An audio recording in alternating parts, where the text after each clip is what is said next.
એક દિવસના વરસાદે રાજ્યના ખેડૂતોને બરબાદ કર્યા। વડોદરા ગ્રામ્ય વિસ્તારમાં ખેતી પાકમાં ભારે નુકસાન। કરજણ અને શિનોર તાલુકામાં ખેડૂતો પાયમાલ।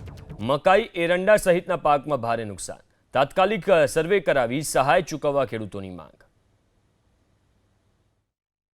ગઈકાલે રાત્રે કમોસમી વરસાદ અને વાવાઝોડું જે ત્રાટક્યું છે એનાથી અમારા ખેતરમાં જે આશરે 10 વીઘાની આજુબાજુનું જે ઉત્પાદન અમે કરેલું એરંડાનું એ જમીનદોસ્ત થઈ ગયું છે, જેનાથી અમને ઘણું એવું નુકસાન થયું છે।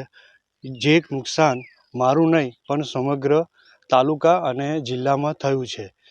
એ નુકસાનની ભરપાઈ અમને સરકાર કરી આપે તો અમને એક ટેકો મળી જાય એવી અમે સરકાર પાસે માંગણી કરીએ છીએ। મકાઈનું 200 વીઘા ઉપર વાવેતર થાય છે દર વર્ષે, તો અમે નાનપણથી મોટી કરેલી છે ઠેઠ, પણ હવે છેલ્લે પાક લેવાના ટાઈમે વાવાઝોડું જે 19 તારીખે આવ્યું ને એમાં અમારો સંપૂર્ણ પાક નિષ્ફળ કરી નાખ્યો છે।